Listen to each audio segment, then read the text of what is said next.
एक तरफ पश्चिम बंगाल में अमित शाह के नेतृत्व में विधायक दल के नेता का चुनाव आज हो जाएगा।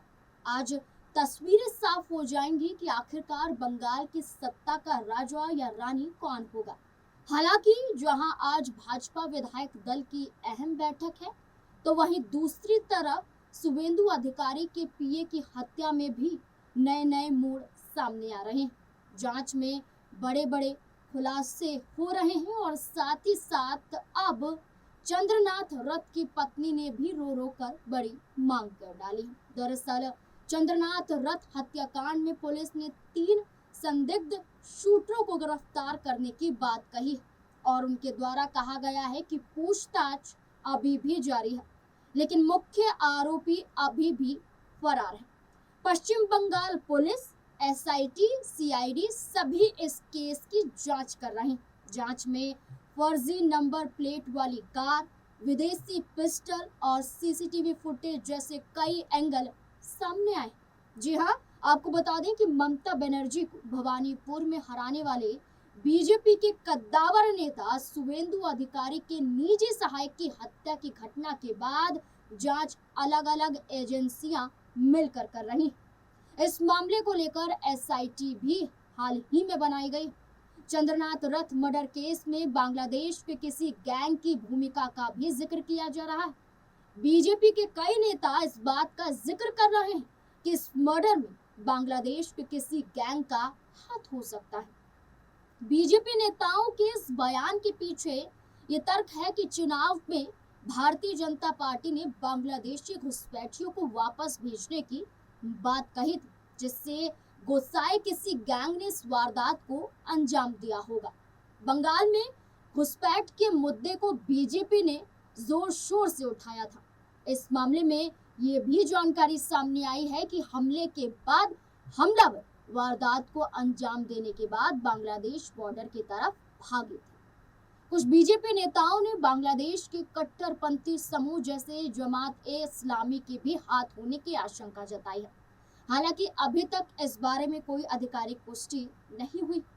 वहीं पश्चिम बंगाल की पुलिस, उन्होंने भाजपा नेता शुवेंदु अधिकारी के पीए चंद्रनाथ रथ की हत्या की जांच के बीच भाजपा के नेताओं और कार्यकर्ताओं को सतर्क रहने की हिदायत दी। पुलिस जांच में सामने आया है कि चंद्रनाथ रथ की हत्या में इस्तेमाल की गई निसान माइक्रा कार का रजिस्ट्रेशन नंबर बिल्कुल असली था, लेकिन ये नंबर सिलीगुड़ी के एक आम नागरिक विलियम जोसेफ की कार का था, जो उनके घर के गैराज में खड़ी थी। जोसेफ से सिलीगुड़ी के पुलिस कमिश्नर ने भी चंद्रकांत रथ के हत्याकांड के संबंध में 3 घंटे तक पूछताछ की थी। जोसेफ ने बताया कि उन्होंने अपनी कार को बेचने के लिए कई ऑनलाइन साइट पर लिस्ट तैयार की थी। वहीं इस हत्याकांड की जांच के सिलसिले में विशेष जांच दल यानी कि एसआईटी की टीम के सदस्य उत्तर प्रदेश भी पहुंच रहे हैं, क्योंकि कहा जा रहा है कि उसकी कार को खरीदने के लिए उत्तर प्रदेश के कुछ लोगों ने संपर्क किया था। उनसे पूछताछ के लिए पुलिस उत्तर प्रदेश पहुंच रही। साथ ही ये संभावना जताई जा रही है कि ऑनलाइन वेबसाइट के जरिए भी आरोपियों ने वहीं से कार का नंबर चुरा लिया होगा और नकली नंबर प्लेट बनाई होगी। उन्होंने ये भी बताया कि उनकी सफेद रंग की माइक्रा घटना से पहले पूरी रात उनके घर के गैराज में खड़ी हुई थी, जिसको लेकर जांच जारी है और पूछताछ भी जारी है। इसके अलावा टीम द्वारा अंदाजा लगाया जा रहा है कि कार ही नहीं बल्कि उन्होंने मोटरसाइकिल को लेकर भी यही ट्रिक अपनाई होगी। अपराधियों ने बाइक और कार पर दूसरी बाइक और कार के नंबर का इस्तेमाल किया होगा। ठीक इसी तरह 7 मई की दोपहर को पश्चिम बंगाल पुलिस ने बकराहाट से एक लवारिस मोटरसाइकिल जब्त भी की थी, जो बर्धमान के गुरुपारा रोड स्थित क्वार्टर नंबर AB 7/12 के निवासी विभास कुमार भट्टाचार्य के नाम पर रजिस्टर थी। जब जांचकर्ता उस पते पर पहुंचे तो उन्होंने वे रजिस्टर बाइक विभास के पास ही वहां पर बरामद की। वही नंबर प्लेट हत्यारों की गाड़ी पर ही इस्तेमाल किया गया था, ऐसा जांच में सामने आया जब पुलिस वहां पर पहुंची। इसलिए इनसे भी पूछताछ की जा रही। वहीं घटना की सीसीटीवी फुटेज से पता चला है कि अपराधियों को इस घटना को अंजाम देने में महज 50 सेकंड लगे थे। चंद्रनाथ की कार के आसपास 10 राउंड गोलियां चलाई गई थी। गोलीबारी अत्याधुनिक तेज हथियारों से की गई। सूत्रों का कहना है कि चंद्रनाथ को मारने के लिए विदेशी पिस्टल का इस्तेमाल किया गया था। शुरुआती जांच में संभावना जताई गई कि ऑस्ट्रियन ग्लॉक पिस्टल का इस्तेमाल किया गया था। पुलिस का अनुमान है कि चंद्रनाथ की कार को रोकने वाली कार में शार्प शूटर सवार थे। 2 बाइक सवार पीछा कर रहे थे। इसके अलावा सामने आया कि वारदात के समय मिंटू उसी एसयूवी में सवार था और सीट के बीच छिपकर अपनी जान बचाने में सफल रहा था। पुलिस का मानना है कि मिंटू ही वे मुख्य कड़ी जो घटना के अंतिम क्षणों का सटीक डिटेल्स दे सकता है। दूसरी ओर घायल ड्राइवर बुद्धदेव बेरा की हालत गंभीर बताई जा रही है। अपोलो मल्टी स्पेशलिटी अस्पताल के डॉक्टरों ने 6 घंटे की लंबी सर्जरी के बाद उनके कंधे, छाती और पेट से 3 गोलियां निकाली हैं। सीआईडी अधिकारियों का मानना है कि बेरा की स्थिति को देखते हुए उनसे फिलहाल पूछताछ संभव नहीं, इसलिए मिंटू ही इस पूरी गुत्थी को सुलझाने के लिए पुलिस का सबसे बड़ा गवाह साबित हो सकता है। चंद्रनाथ रथ की हत्या की घटना में पुलिस को अंतर्राज्यीय कनेक्शन का संदेह भी नजर आ रहा है। सीमा से लगे थाने को अलर्ट कर सीसीटीवी फुटेज खंगाले जा रहे हैं, क्योंकि पुलिस का अनुमान है कि इस घटना में 7 से 8 लोग शामिल थे तथा उन्होंने अपनी बातचीत को कंटिन्यू करने के लिए, अपनी बात को एक दूसरे तक पहुंचाने के लिए एक व्हाट्सएप ग्रुप भी तैयार किया था। अपराधियों में 2 शार्प शूटर शामिल हैं, ऐसा कहा गया। पुलिस ने हत्याकांड में इस्तेमाल की गई दूसरी बाइक को भी उत्तर 24 परगना के बारासात से बरामद कर लिया है। इसके अलावा सीसीटीवी फुटेज की जांच से एक लाल रंग की कार के बारे में भी पता चला है। माना जा रहा है कि हत्याकांड को अंजाम देने के बाद अपराधी उसी कार के जरिए फरार हो गए। जहां जांच जारी है, वहीं मृतक चंद्रनाथ रथ की पत्नी इंद्रानी रथ ने अपने पति के हत्यारों के लिए कड़ी से कड़ी सजा की मांग की। इससे पहले चंद्रनाथ रथ की मां ने ये कहा कि मैं चाहती हूँ कि जो भी दोषी है उसे फांसी की सजा ना दी जाए, बल्कि उम्र कैद की सजा दी जाए।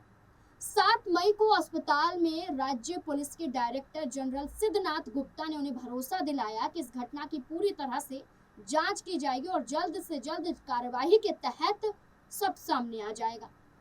अस्पताल में चंद्रनाथ की पत्नी इंद्रानी रोती हुई, बिलखती हुई नजर आई। उनके साथ उनकी बेटी भी मौजूद थी और ये कहा गया कि ये क्षण बेहद असहनीय था। वहीं चंद्रनाथ रथ की हत्या की खबर सुनकर चांदीपुर के लोग भी अपने आंसू नहीं रोक पा रहे थे। कुछ लोगों ने कहा उन्होंने कभी किसी के साथ बुरा बर्ताव नहीं किया, कभी नहीं किया, फिर उनके साथ ऐसा क्यों हुआ। दूसरों ने कहा वे इतने सौम्य थे कि भयंकर उकसावे पर भी मुंह से कोई कड़वा शब्द नहीं निकालते थे। उनका पूरा परिवार बिखर गया। इस सिलसिले में बीजेपी नेता शुवेंदु अधिकारी ने इस मामले में बोलते हुए कहा कि ये पहले से तय और सुनियोजित हत्या थी। डीजीपी ने भी ये जानकारी दी। 2 से 3 दिन पहले रेकी की गई। अपने बयान में उन्होंने जोड़ा कि हम सब शोक में हैं। इस मामले में क्या ही कहा जाए, हमारे पास कोई शब्द नहीं है। हमारे केंद्रीय नेतृत्व ने घटना की जानकारी ले ली है। साथ ही बीजेपी नेताओं ने इस मर्डर के लिए टीएमसी को भी जिम्मेदार ठहराया है। खुद शुवेंदु अधिकारी ने कहा है कि ये मर्डर नहीं होता अगर मैं विपक्ष का नेता नहीं होता। मैंने अगर ममता बनर्जी को भवानीपुर से नहीं हराया होता तो ऐसी घटना ना घटी होती।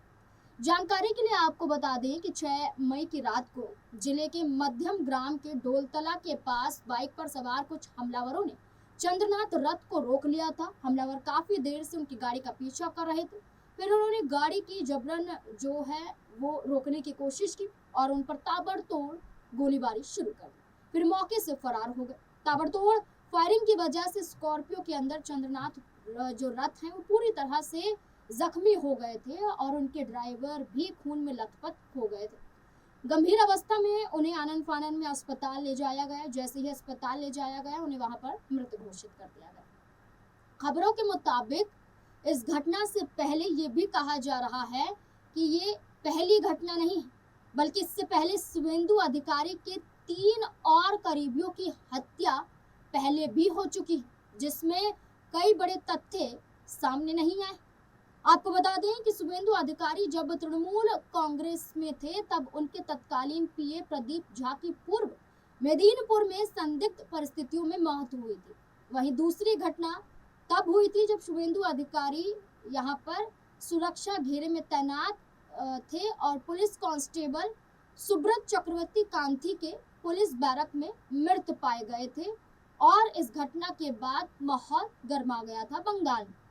पुलिस ने इसे आत्महत्या बताया था, लेकिन 2021 में उनकी पत्नी द्वारा जांच की मांग की गई थी और सीआईडी यहां पर इस केस को दोबारा जांच करती हुई नजर आई थी, लेकिन अब तक यहां ये केस बंद नहीं हो पाया। तीसरा मामला शुभेंदु अधिकारी के एक अन्य निजी सहयोगी पुलक लाहिड़ी की अस्वाभाविक परिस्थितियों में मौत हो जाने की वजह से सामने आए। इस मामले में भी किसी साजिश का कोई पुख्ता सबूत सार्वजनिक रूप से पाया नहीं गया। हालांकि अब देखना होगा कि इस मामले में जांच के बाद क्या सच सामने आ पाता है, क्योंकि लगातार यही कहा जा रहा है कि जांच जारी है, सबूत जुटाए जा रहे हैं, जल्द से जल्द इस पूरे मामले की गुत्थी को सुलझा लिया जाएगा। लेकिन पुराने 3 केसों को देखते हुए नजर आ रहा है कि क्या ये केस भी सुलझ पाएगा, क्या इंसाफ मिल पाएगा, ये बड़ा सवाल अभी भी बना हुआ है।